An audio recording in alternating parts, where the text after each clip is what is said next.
Chez Vinci Autoroute, on a pris des engagements qui sont d'améliorer l'environnement sonore des riverains. C'est pourquoi on met en place des écrans acoustiques.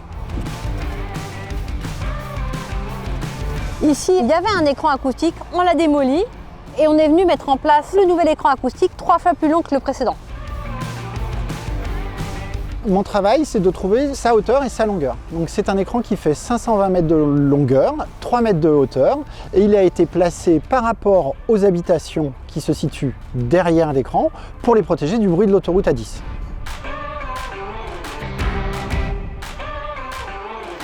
D'abord, un écran, c'est simplement une énorme plaque d'un matériau qui va être lourd et sans trou. Ça veut dire que le bruit va venir taper sur l'écran et repartir dans l'autre sens. C'est ce qui se passe sur le poteau ici. Il existe aussi des écrans qui sont absorbants. C'est le cas de cet écran ici. C'est du béton mélangé avec des granules de bois. Ce matériau est poreux. Ça absorbe le son.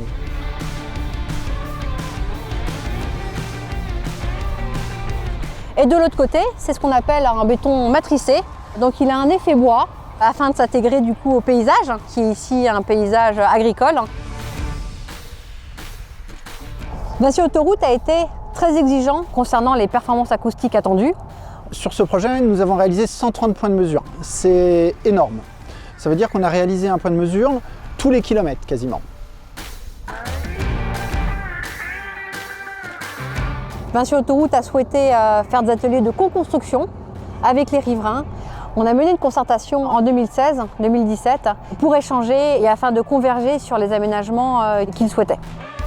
Et donc on a choisi de prendre en compte le ressenti des riverains et on a mis environ 10 fois plus d'écrans acoustiques que ce que la réglementation nous imposait. 3595 mètres de mur.